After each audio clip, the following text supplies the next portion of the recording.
housekeeping details before we get started.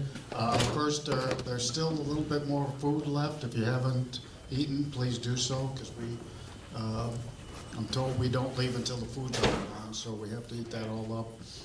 Second thing, actually it probably was one of the first things on your mind when you walked in and saw us. You're probably wondering, how do I get one of these attractive red Metafighter shirts? It's very easy. There are some forms on the table. We have started our second order. We actually just need $5 so we can take that thing. So if you're interested, go to the sheet and look here, order $2. There's a phone number, so you can see what it is to pick up. Actually, you can leave it in the repair's office and leave it at Jen Fisher's room. Just say second thing is business cards on the table.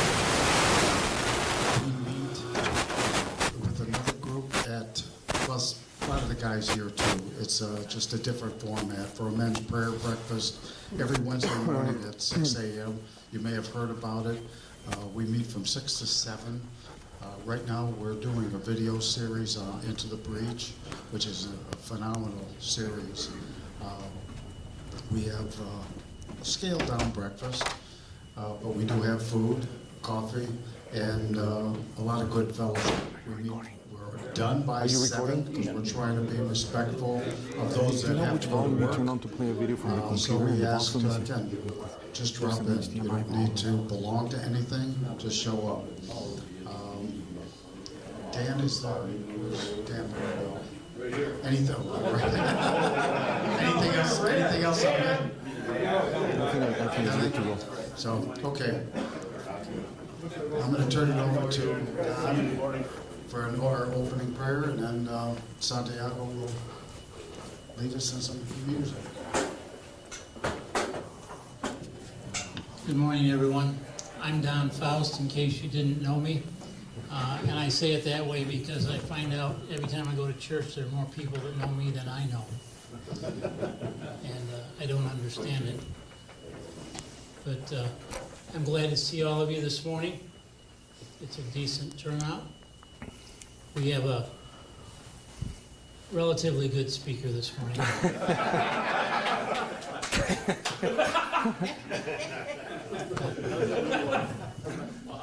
Before I get in too much trouble, let's open with a prayer. In the Father, and the Son, and the Holy Spirit. Amen.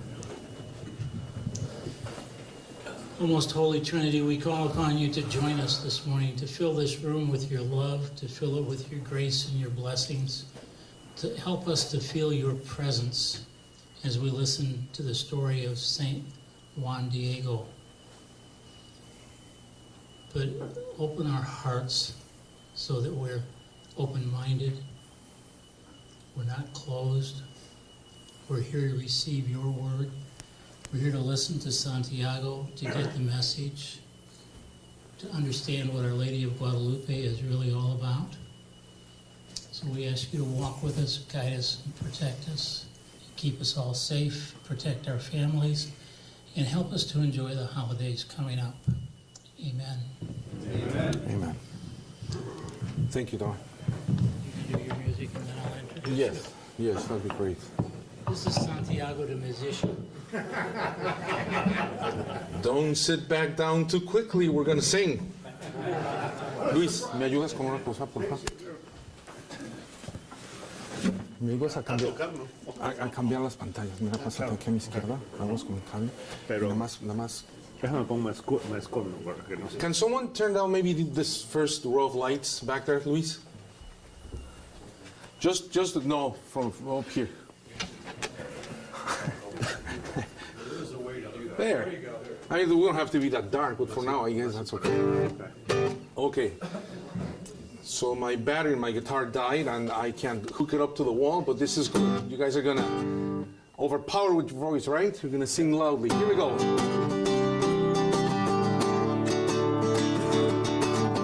We stand and lift up our hand, for the joy of the Lord is our strength.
ser, cantaré y su nombre alabaré. The sun comes up, it's a new day dawning. It's time to sing your song again. Whatever may pass and whatever lies before me, let me be singing when the evening comes. Bless the Lord, oh my soul, oh my soul. Worship His holy name. Sing like never before, oh my soul. I'll worship Your holy name. Amoroso y tan paciente, con tan grandeza en su corazón, por su bondad le seguiré cantando. 10,000 razones para alabar, que todo mi ser gloria dé a Dios, su nombre santo es. Con todo mi ser cantaré y su nombre alabaré.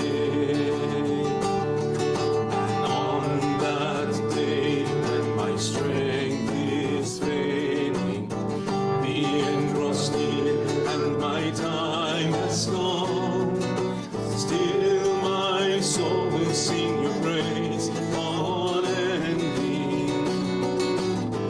10,000 years and then forevermore. Bless the Lord, oh my soul, oh my soul. Worship His holy name. Sing like never before, oh my soul. I'll worship Your holy name. Yes, Lord, we bless You and we glorify Your name. And we want to find ever more reasons to glorify You with our voices, with our lives, with everything we do. May it be done in Your name and for Your glory. We want to sing like never before. We want to pray like never before. But most importantly, we want to act like never before. Because we found You and we have You in our hearts, and we want to share the good news, and we want to share this magnificent treasure of knowing You, of having had an encounter with You, and wanting everyone around us to be part of that encounter. Thank You, Lord, for today. Thank You for helping us make time in our busy schedules to be here this morning, to praise You and to bless You, to say that You are number one in our lives. Thank You. Gracias, Señor, por esta mañana hermosa, por darnos la manera de reunirnos para alabarte y para bendecirte. Te pedimos que nos abras la mente, el corazón, que estemos siempre atentos a Tu voz, a lo que Tú quieres decir, a lo que Tú quieres obrar en nosotros, Señor. Bendito seas, alabado seas hoy y por siempre. Gloria a Ti, Señor. Bless the Lord, oh my soul, oh my soul. Ahí se queda ahí. Worship His holy name. Sing like never before, oh my soul. I'll worship Your holy name. I'll worship Your holy name. I'll worship Your holy name. Amen. System, but let's see if I can just kick this off with this short video. 1474 in Mexico. Just a few days after the gospel came to America, he converted and was baptized. He later married the Indian Maria Lucia. Between the 9th and 12th of December in Let me restart it. Can you hear it okay like that? Turn it up a little bit. Maybe put the microphone by your speaker. I am. I'm trying to because the sound. Hold on. Hold on. Now I know what I'm going to do. That is good. There's one in the front. No. It's going to go to the speaker. It's going to go to the right place. I had something wrong. Juan Diego was Not catching this. Got full volume on your computer? I do. Give me a second. There we go. Born on December 9th, 1474 in Mexico. Projector. Just a few days after the gospel came to America, he converted and was baptized. He later married the Indian Maria Lucia. Between the 9th and 12th of December in 1531, when he was 57 years old, Juan Diego saw apparitions of the Virgin of Guadalupe on Tepeyac Hill. Mary charged him with telling the bishop, Juan de Zumárraga, that she wanted a church built on that spot. The bishop questioned Juan Diego and his knowledge of the faith and asked him for proof of the visions. The Virgin Mary told Juan Diego to pick some roses that mysteriously had bloomed in winter at the top of the hill and to bring them to Bishop Zumárraga as the proof he requested. When Juan Diego unfolded his tilma and showed the flowers to the bishop, the image of Our Lady of Guadalupe miraculously appeared on his garment. Bishop Zumárraga ordered the construction of a chapel where Juan Diego would live in prayer and service until his death on May 30th, 1538, and where he cared for the miraculous image and shared the message of Our Lady of Guadalupe with all who came. Pope John Paul II beatified Juan Diego on May 6, 1990, and canonized him at the Basilica of Guadalupe on July 30th, 2002. Thank you, Jack. Now, let me just get out of here and get started here.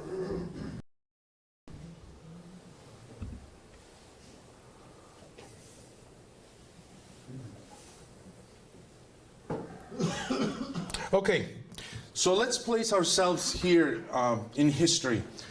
You know, the Spaniards came to Mexico in 1521, so this is shortly after, and it's very violent, and there's a lot of turmoil in Mexico. And this is society, this is reality.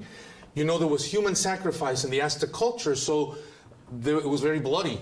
They believed that the gods fed off of human blood. And so millions of people died by way of human sacrifice. The Spaniards come to find this, and of course they thought it was an abomination. So they start forcing their way upon people and killing people. So people are dying because of the war, people are dying because of human sacrifice. It really is literally a bloody mess. And this is the reality, this is life for the Indian Juan Diego in the 1520s. Well, he was born in 1474, so we tend to think as Juan Diego was an Indian, a child. There are a lot of children dressed like Saint Juan Diego for Our Lady of Guadalupe. And I myself used to think he was just a young guy, but he wasn't. He was, I'm 51, he was 50 when he converted to Catholicism, and he was 57 when Our Lady appeared to him. So he had grown and matured in his faith. And what's remarkable is that Juan Diego chose to become Catholic. The Spaniards didn't force Catholicism upon him. He chose to become Catholic, and he was one of the first people to actually choose religion. He was kind of a mystical guy. He spent a lot of time in contemplation, and he was married. He lived a normal life. He had his land and his property. He worked, in the fields like people did back then. In Cuautitlan, near Mexico City. His actual name, I want you to say that name. I want everybody to try to say that name. All right? Here goes. Cuauhtlatoatzin. Good. Great. One more time. Cuauhtlatoatzin. There you go. And then he eventually died in 1548 at age 74 in Tepeyac, which is now Mexico City. And as the video told us, he was beatified and then canonized in 2002. And we just celebrated his feast day yesterday in a magnificent way at the cathedral with the diocesan mass in honor of Our Lady of Guadalupe. We're on the feast day of Saint Juan Diego. So now, to really understand what he did and the impact that he continues to have today in us, in our culture, and as an evangelizer and messenger of Our Lady, I need to walk you very quickly through the apparitions, through what happened and how the Lady came to him. This goes by the oldest account of the apparitions that we have. It's called Nican Mopowa in Nahuatl. And it's really the most respected text that we have, and everything kind of goes by that. It sets the pace and tells us what the sequence of events actually was. So Cuauhtlahuatzin and his wife Malitzin, those were the names before they were converted to Catholicism and baptized. The wife became Maria Lucia, and Juan Diego became, of course, Juan Diego as we know him. They lived with an uncle. They worked the lands with their uncle. And Juan Diego became a widower at age 55. His wife passed away and he turned his life to God. So he was already converted to Catholicism. The wife dies and the guy just had an opportunity to give himself fully to the Lord and to the ways of the Lord. So now going to the apparition in the morning of December 9th in 1531. Now 1531 is only 10 years after the Spaniards come. They come in 1521, and only 10 years later this is happening. So all that turmoil that I described to you is still happening, not too far from where he is. And so he's trying to live his life quietly, peacefully, trying to stay away from trouble, and he's on his way to church. He was very devout, so he gets up and he starts heading to church, and as he passed the hill of Tepeyac, he heard songbirds burst into harmony. Just try to picture this. You're walking down the field and you hear the singing of birds, which was probably a beautiful thing. And in Aztec culture, that was meaningful, that anticipated something. Something beautiful was coming, something beautiful was about to manifest itself. And in the middle of this, a beautiful girl, it's beautiful, I mean, beautiful probably doesn't even describe Our Lady. Just imagine the vision of Our Lady of Guadalupe at Tepeyac Hill. So she shows up, bathed in golden beams, and she calls him in his own language, Juan Diego, in Nahuatl. So it's remarkable that the lady from heaven comes to him, looks Indian, you'll see a picture in a moment, the appearance is Indian, and she speaks to Juan Diego in his language, in Nahuatl. And this is what she says: "Dear little son," this is a translation of that Nican Mopoa text, "I love you. I want you to know who I am. I am the Virgin Mary, mother of the one true God, of him who gives life. He is Lord and creator of heaven and of earth.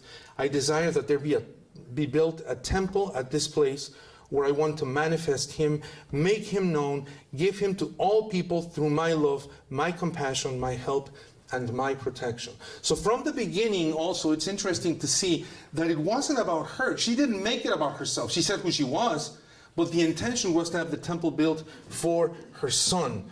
She wanted people to know him. She wanted him to become kind of the same comfort and the same blessing that the Lord had become to Juan Diego by choice.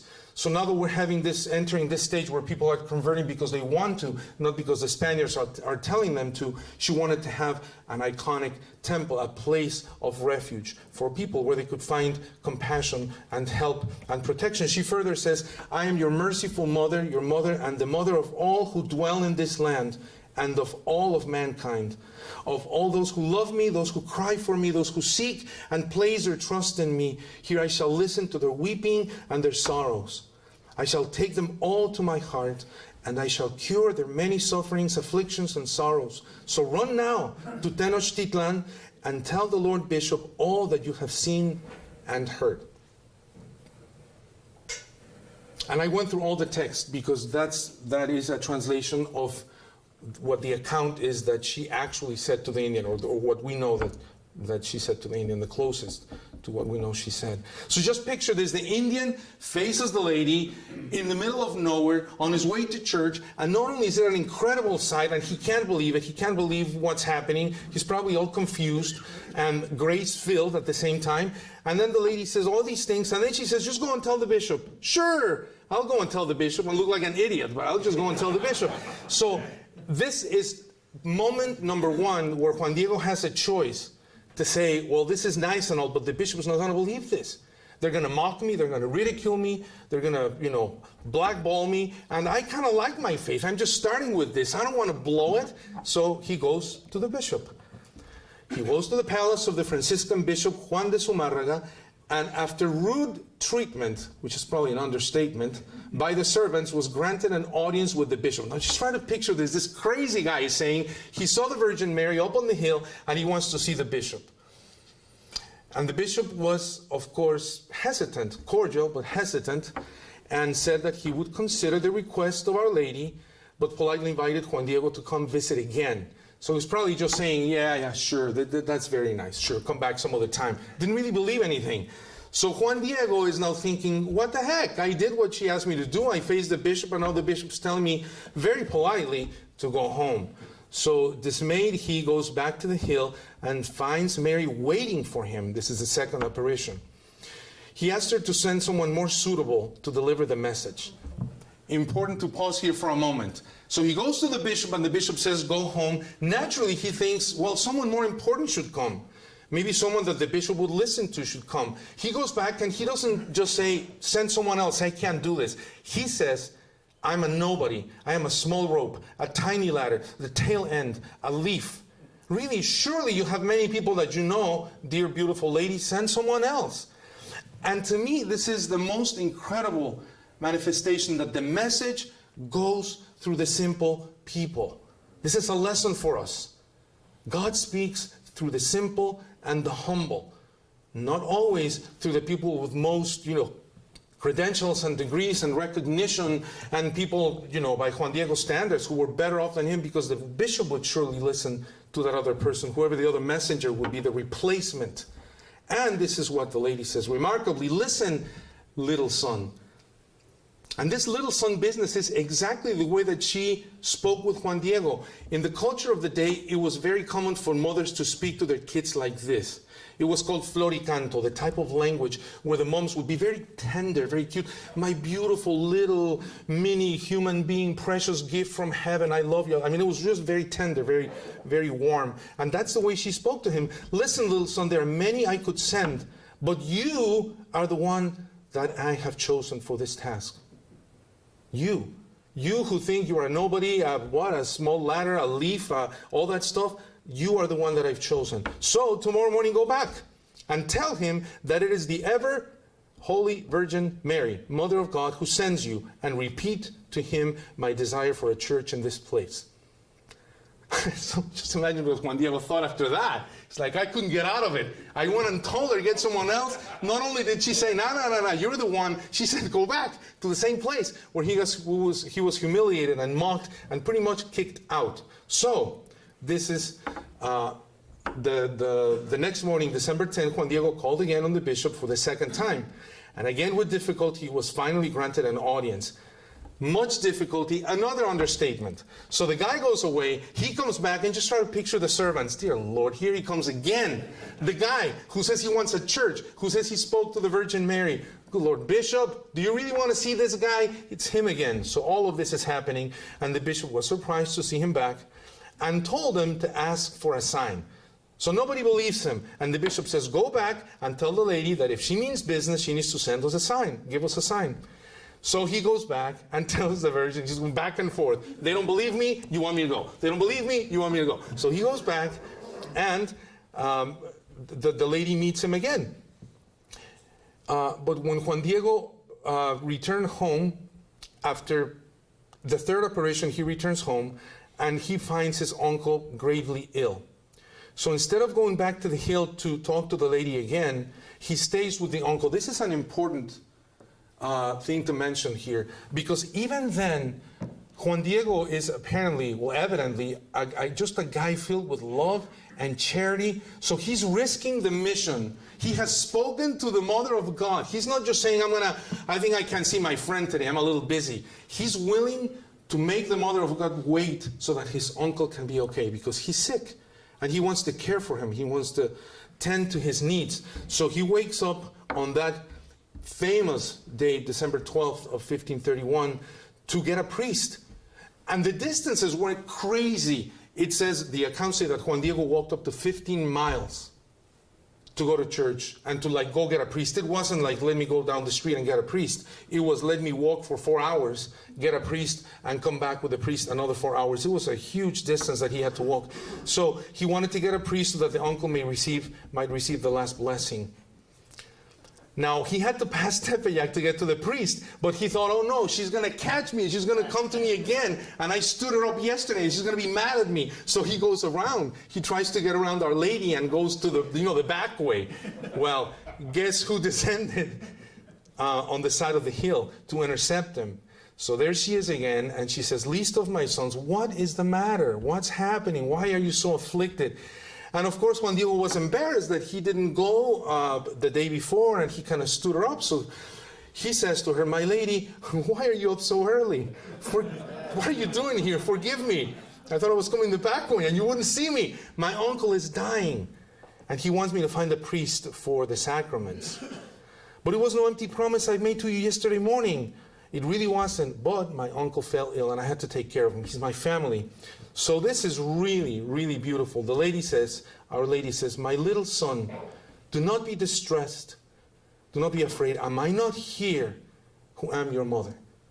This is the most famous phrase of the apparitions. The lady saying to Juan Diego, and saying to all of us in saying this to Juan Diego, am I not here who am your mother? Are you not under my shadow and my protection? Am I not the fountain of your joy? Are you not in the fold of my mantle, in the cradle of my arms? Your uncle will not die at this time. This very moment his health is restored. There's no reason now for your errand, so you can peacefully attend to mine. Go up to the top of the hill, cut the flowers that are growing there, and bring them to me. This is in the dead of winter. There are no flowers on Tepeyac Hill. Everything is dead. But this is the sign. She knows that the bishop wants a sign. So flowers in December, impossible. Juan Diego thought, but he was obedient. Always obedient. That's another thing that we can learn, and we'll talk about that in a minute. Obedience, obedience without questioning anything. He paid a high price. Embarrassment, ridicule, and he continued to be obedient. He didn't just jump ship. Well, he tried, but she caught him in the back of the hill.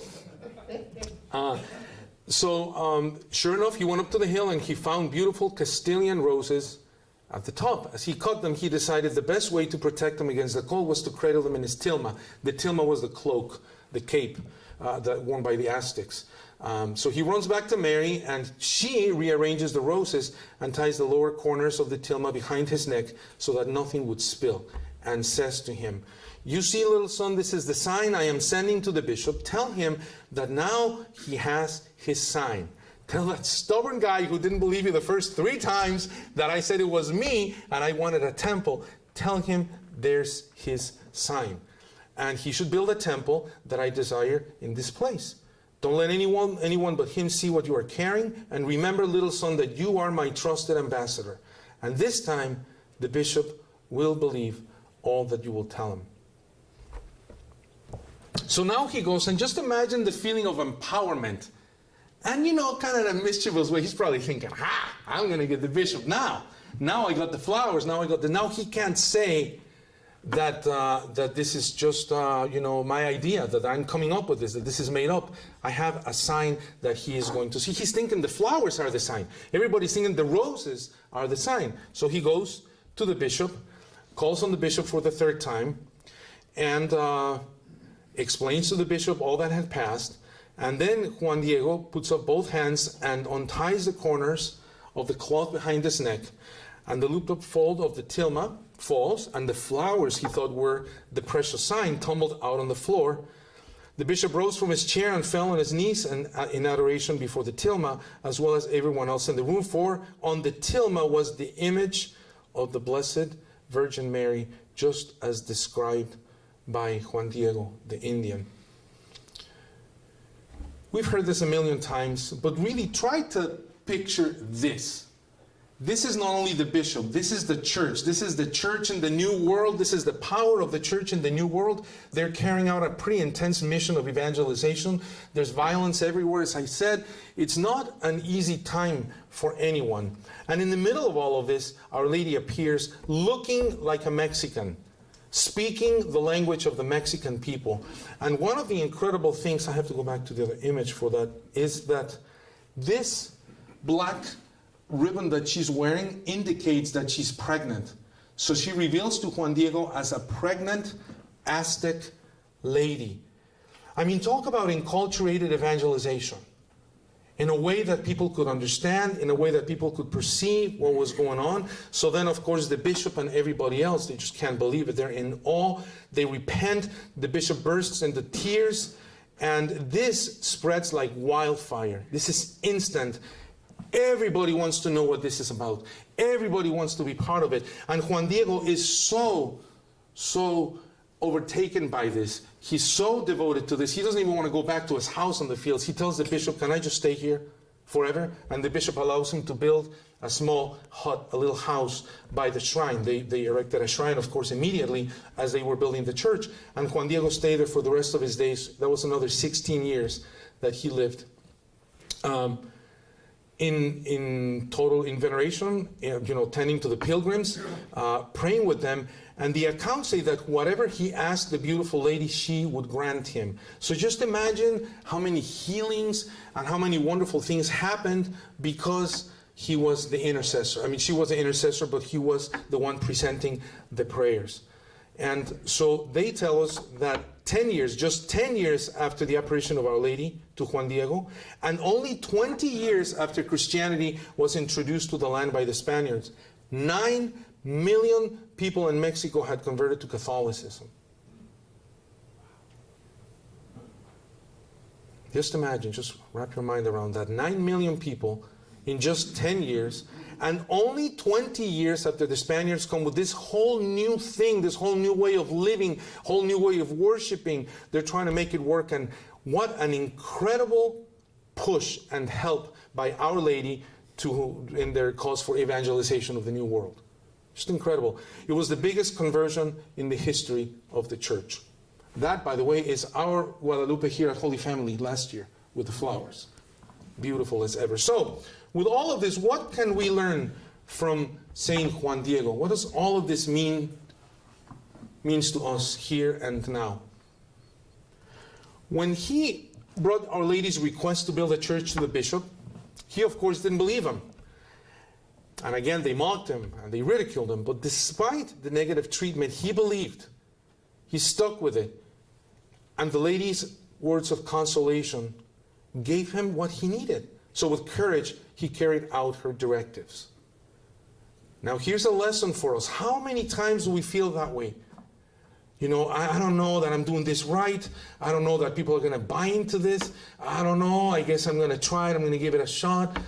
And we doubt. We doubt ourselves and we doubt the mission and we question what it is that God wants us to do, and then we don't listen carefully. And just know that the way Juan Diego was sent as the simple, unpretentious messenger and ambassador, God wants to send you and He wants to send me. He's ready for us to get to work. We have to stop doubting, we have to stop hesitating and just do it. Juan Diego says the second point, was consoled by Our Lady and believed her with a childlike trust. What a beautiful thing, a childlike trust. Who here is a father? Most of us are fathers.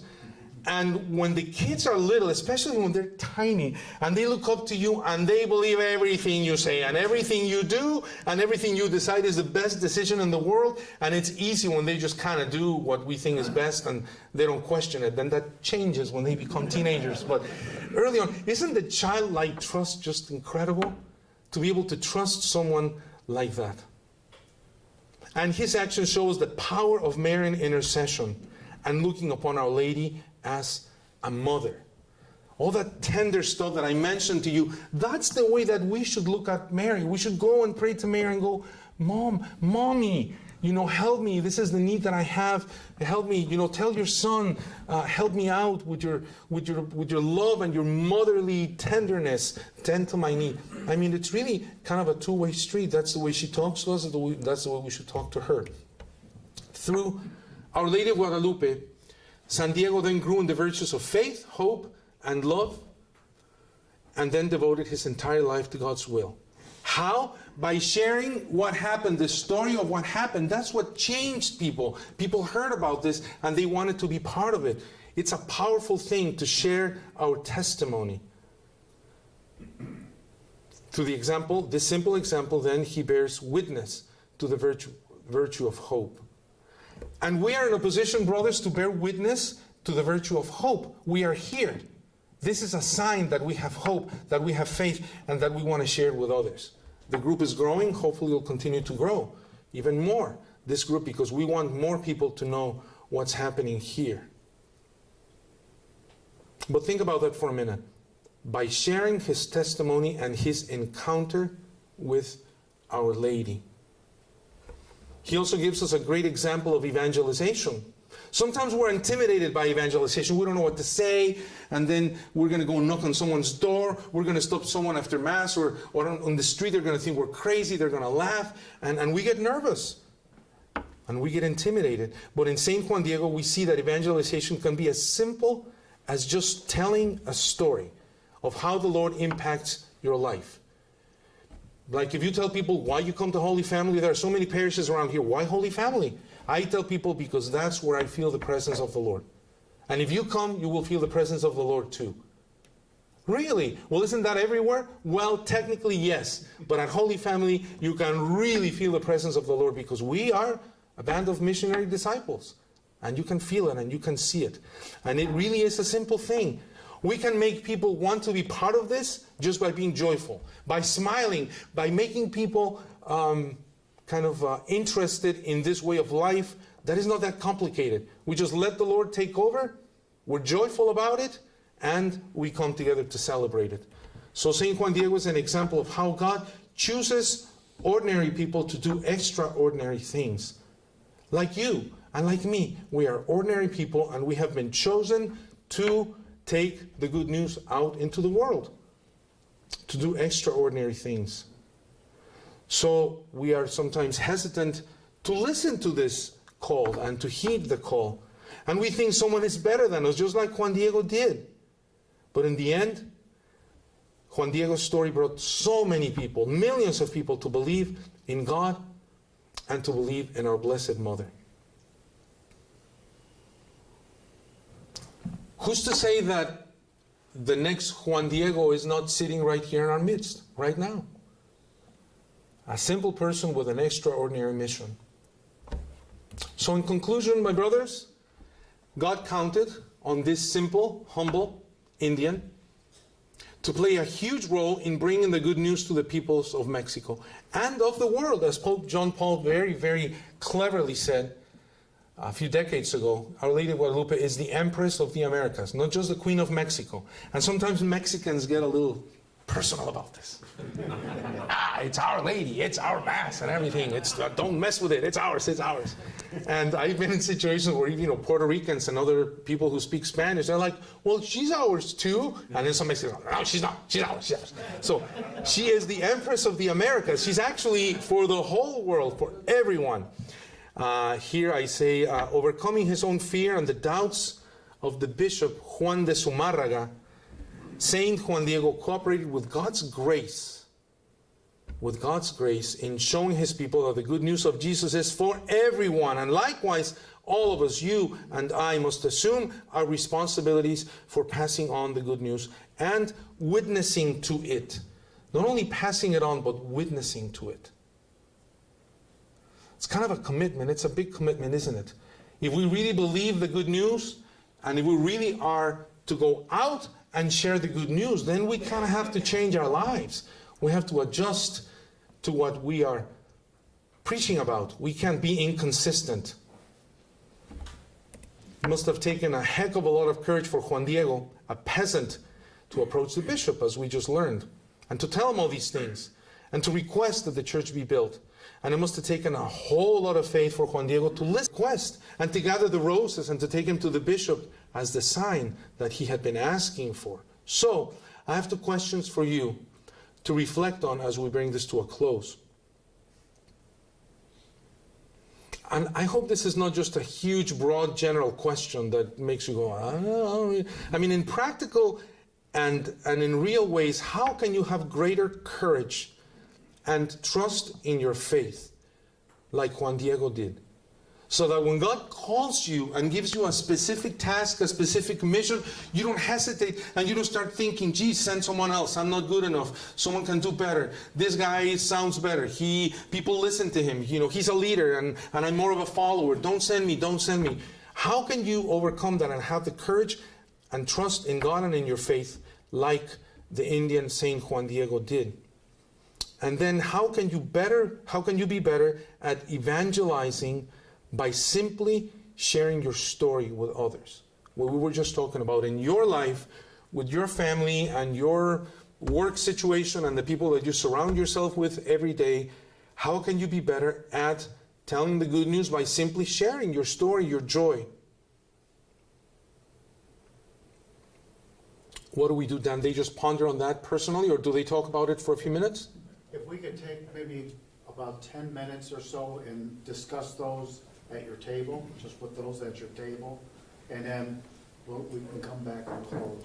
I would add to that, what's holding you back from doing that? So let's again, that table, just take maybe about 10 Leave the minutes or slide so. up on the screen. Yeah, oh yeah, the slide stays up on the screen. We're going back and we'll finish with a song in a moment. But this is pretty much it. This is your time for reflection.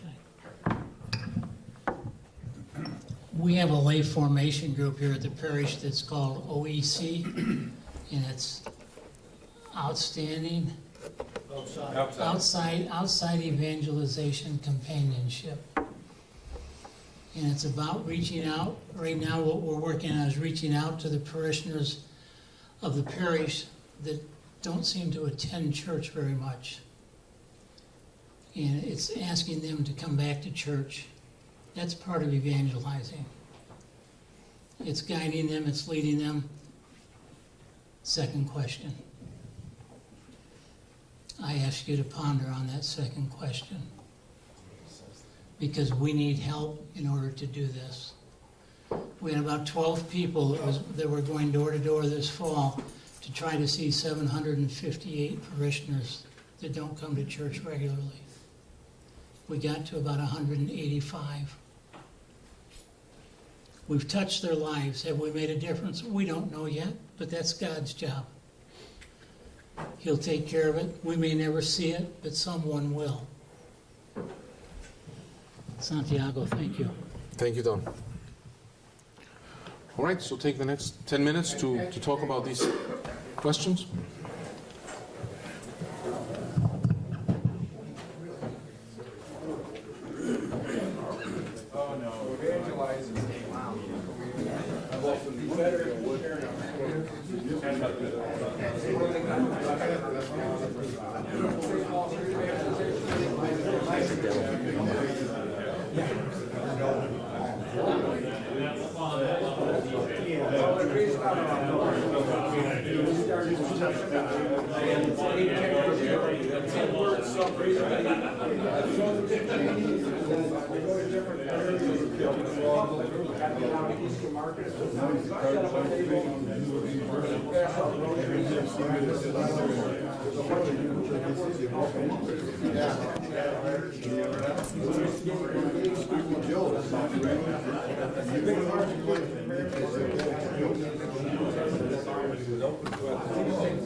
Certain areas, various towns are set up like a tin mill house, like I said, down in the Eastern Market several times.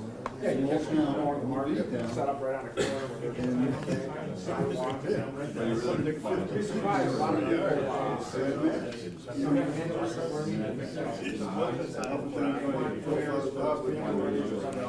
big part of it, like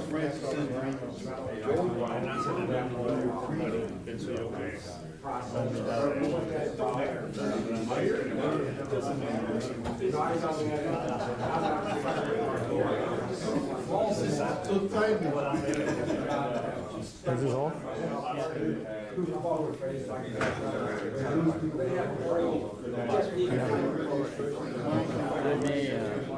know what, I haven't found it. I have a song. So I should put this in here.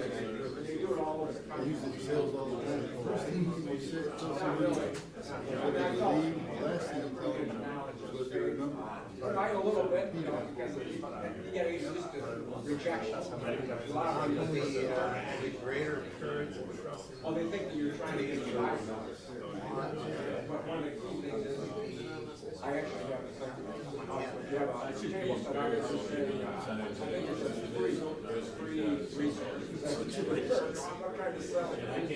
Just engage in the faith, try to help.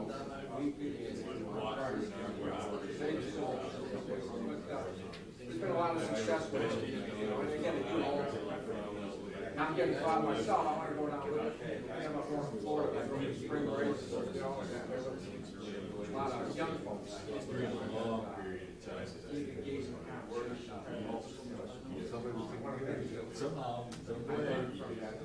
course, I drove like St. Paul says, go which is evil, does it?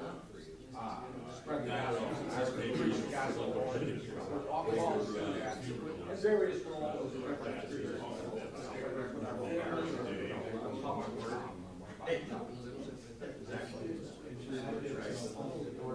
Oh, yeah, I did that for 2 hours, 20 minutes.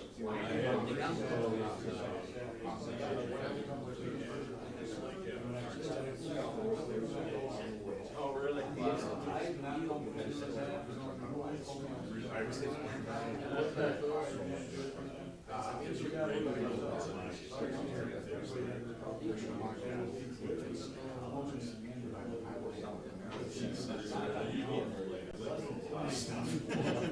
So, at any rate, there was one guy.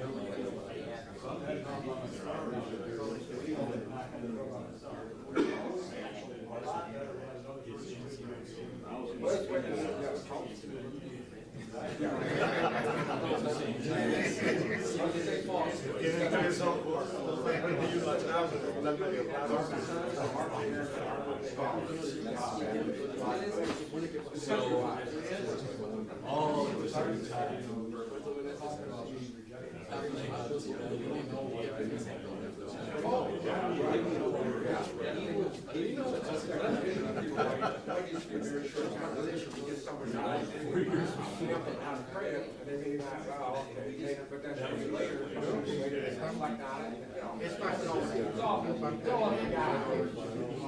It's all the God's grace. We want to see how much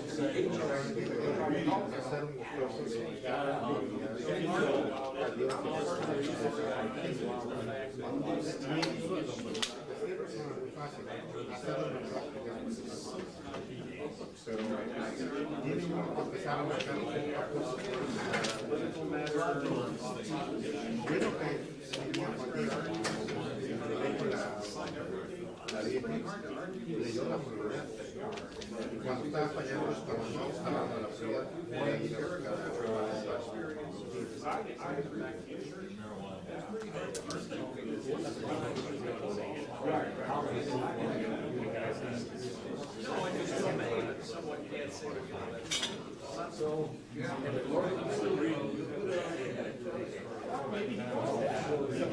but maybe it would be nice.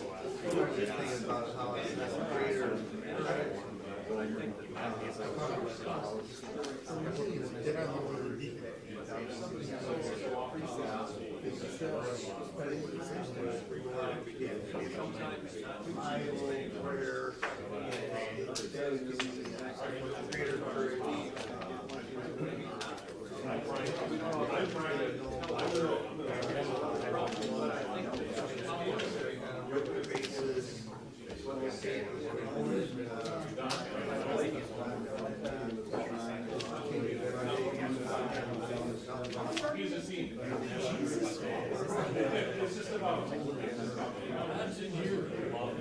It's not out there. No, he's here. I used to think that he was far away. Right here. You said you were well, before that, I was more everyone did that person. No,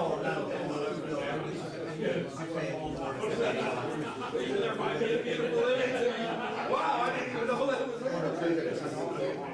You know what?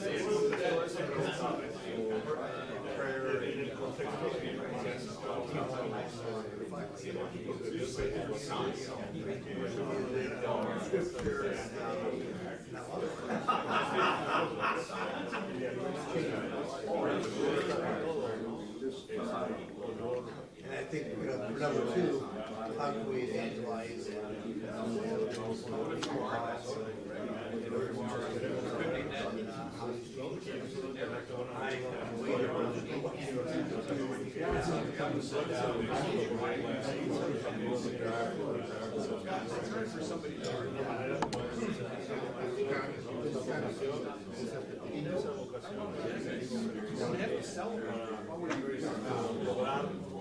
En este caso de él,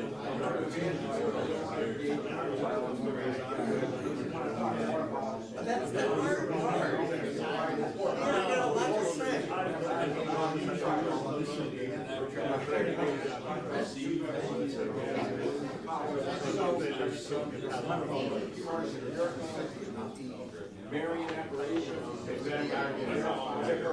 That's right. And tell us, supernatural like that, but he stands by side. Way up,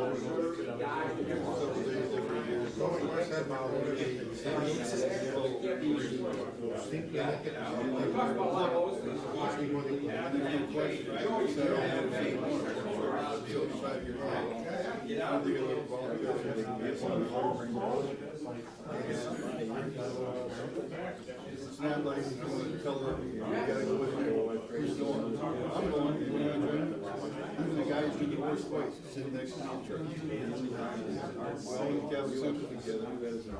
So, you know, I think we need by example. We want to discuss it, because it's like discussing 2 plus 2.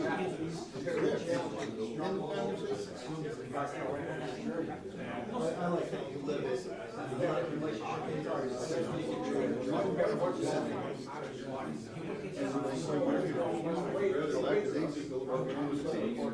Now every Sunday I got her milk ready to go, pushing her out the door.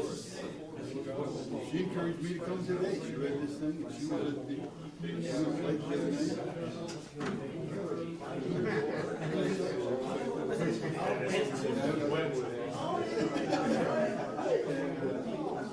other Sue Harrington's little brother is married to my wife's little sister. She's a convert.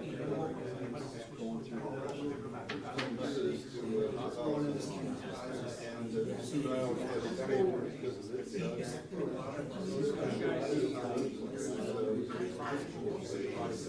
Tells a story about going to confession about a Bible. For a few years, he had to mention something about being Episcopalian. He said, "You're what? You're not supposed to be here."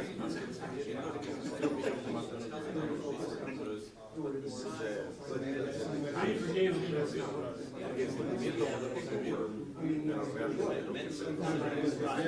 His before breakfast drive. That was an overdrive. Signing hospital. He take it home.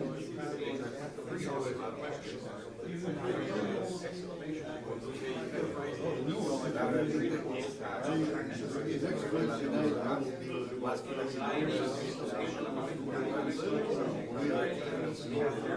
doesn't take much effort to get it once you guys keep on seeing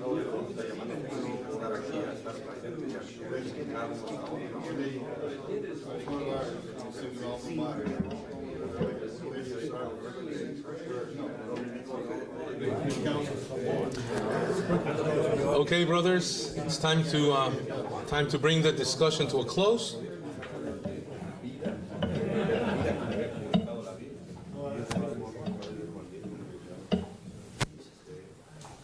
Well, not so abruptly, but sorry. Good. Wow. Wow. How was it? How was the dialogue? Good. Good. Well, no, I think it's important to always stop and think of ways that we can do this better, you know. And we have all been called. That's why we're here. And so I encourage you, just, you know, brother to brother, to just try to take it more seriously. Just try to do more. There's so much to do. And if you want to experience this a little bit more personally, come to the Mass on Monday night, really, to Our Lady of Guadalupe celebration here that we'll have at Holy Family. It's beautiful. It's a beautiful way that the community comes together. It's a bilingual Mass. Bishop Cepeda will be here. And it's just one of those times that just makes you really proud to be Catholic. It's marvelous. So I'm extending a personal invitation to all of you. I hope to see you here on Monday.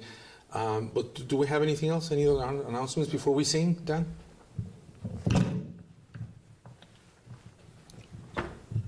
one announcement I forgot earlier. You're going to see information coming out on it, but on February 3rd, we're going to do a combined effort with Women of Light, and we're going to have a marriage dinner. It's going to be called the Wedding Feast at Cana, a celebration of marriage, and you'll see more information coming out on that. So if you want a couple things for a Christmas list, one, if your wife asks you what you want for Christmas, you can always tell her one of these Men of Fire shirts, and you can order them right here. And the second thing, if you want to give your wife a Christmas present, buy a dinner ticket for two of you. So.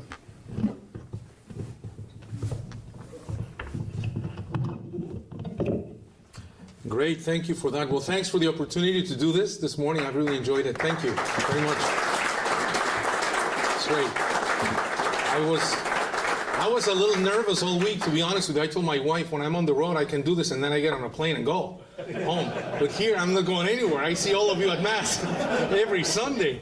So if I stink, I shall be reminded this is not good. Wonderful job. Wonderful job. Thank you very much. Thank you. Sí, por favor. All right, get ready to rock. This song's a lot of fun. Traveling on life's daily journey, we never walk alone. Mary, our mother, is with us, sharing our pilgrim road. Come as we journey along our way, Santa Maria, come as we journey along our way, Santa Maria, come. Aunque te digan algunos que nada puede cambiar, lucha por un mundo nuevo, lucha por la verdad. Ven con nosotros al caminar, Santa María, ven. Ven con nosotros al caminar, Santa María, ven. While people aimlessly wander, Mary is at their side. She lends a hand to her children, those who in love abide. Come as we journey along our way, Santa Maria, come. Come as we journey along our way, Santa Maria, come. Aunque parezcan tus pasos inútil caminar, tú vas haciendo caminos, otros los seguirán. Ven con nosotros al caminar, Santa María, ven. Ven con nosotros al caminar, Santa María, ven. Ay, déjale. One more time. Ven con nosotros al caminar, Santa María, ven. Ven con nosotros al caminar, Santa María, ven. And one last time. Ven con nosotros al caminar, Santa María, ven. Ven con nosotros al caminar, Santa María, ven. Santa María, ven.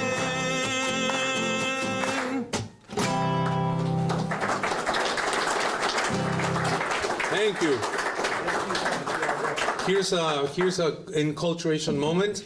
Hispanics clap on 1 and 3, and Americans clap on 2 and 4. That's it, isn't it?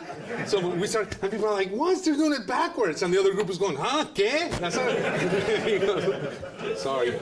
See? All right. You're welcome.